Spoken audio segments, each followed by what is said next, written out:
know what? You don't need to go to the gym for you to exercise. The gift of movement that God gave us to keep moving wherever you are. And you know what? If you stop moving, then the path of death starts. And in this chapter today, we are going to deal with the gift of movement. Move, therefore, with purpose. I'm Dr. Shedrack Ramakahindi. Welcome to this session. Exercise isn't punishment for eating. You know, people eat and they gain that weight and say, let me go now exercise so that I can do. No, exercise is not punishment for eating. It's a celebration of what your body can do. From ancient physicians like Hippocrates, the modern researchers, we have always known that movement is medicine. If you like it, exercise is medicine. And I like that a lot. And I tell it to my patients all the time. Exercise is movement. And there's a dose for every exercise. Can you imagine? I write you a prescription for exercise. Just like I can write you a Panadol for exercise. I'll write you a prescription for exercise. So exercise is medicine. What exercise really means, therefore?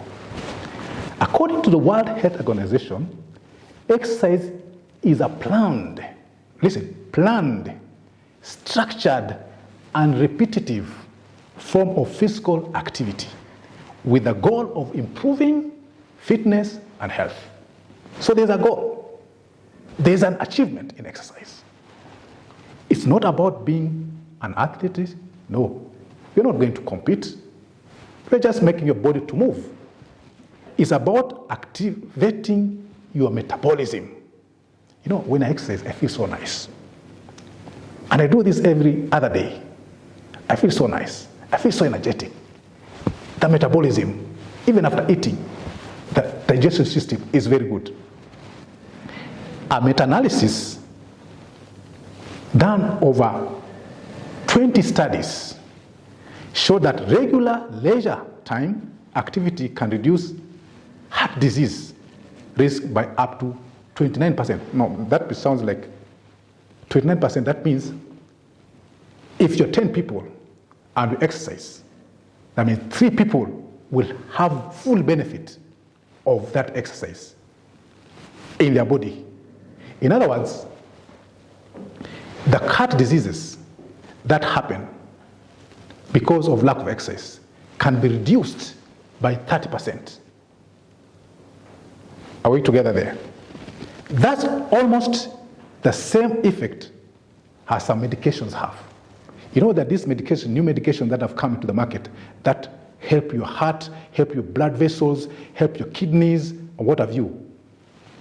Exercise can do the same. No wonder we always say, exercise is medicine. Now, there's a power in simple movement. What do I mean by this? Don't sit on that desk for more than 2 hours. Just move around. Simple movement.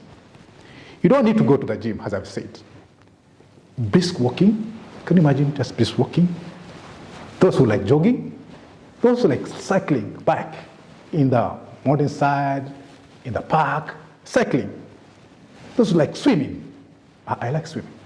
Those who like swimming. These are forms of aerobic exercises that strengthen your heart and lungs. Imagine your heart and lungs. And studies have shown that your longevity is directly related to your vascular health. What does that mean?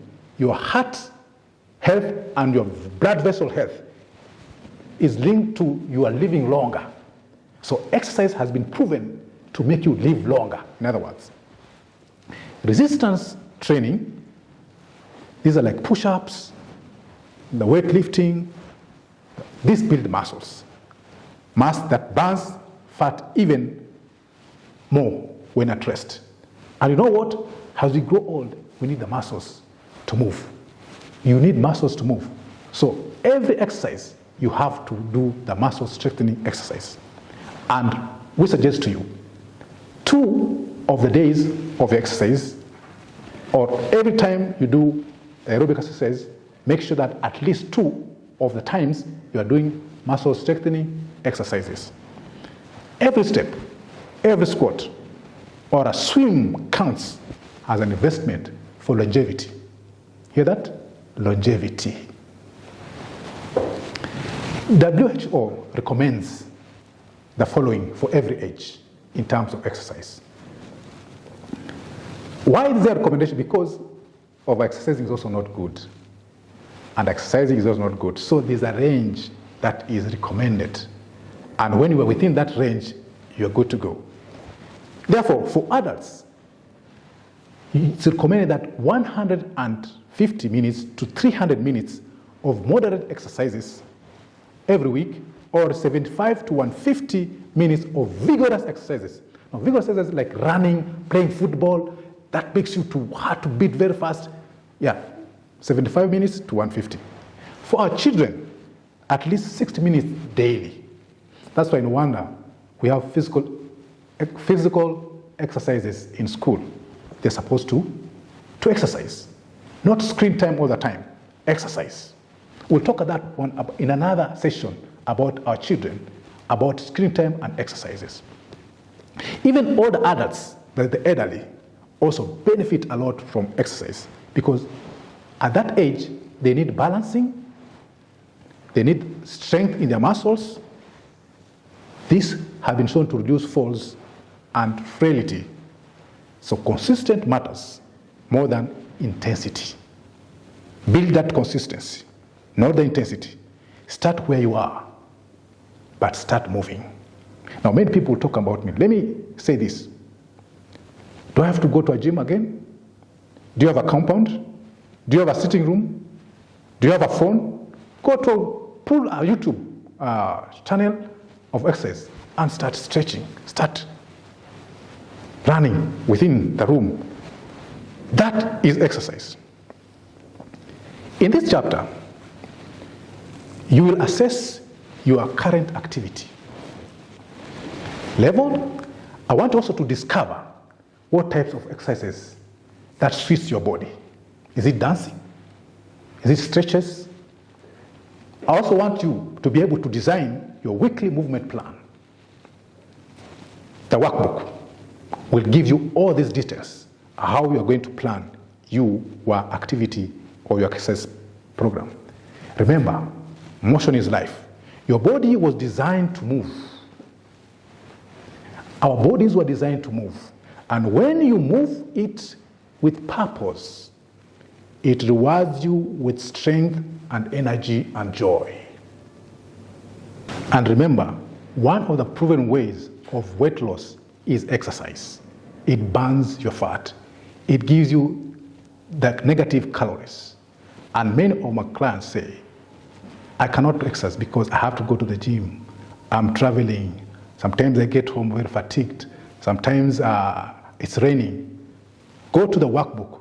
We have given you enough information how to beat all these myths about not exercising.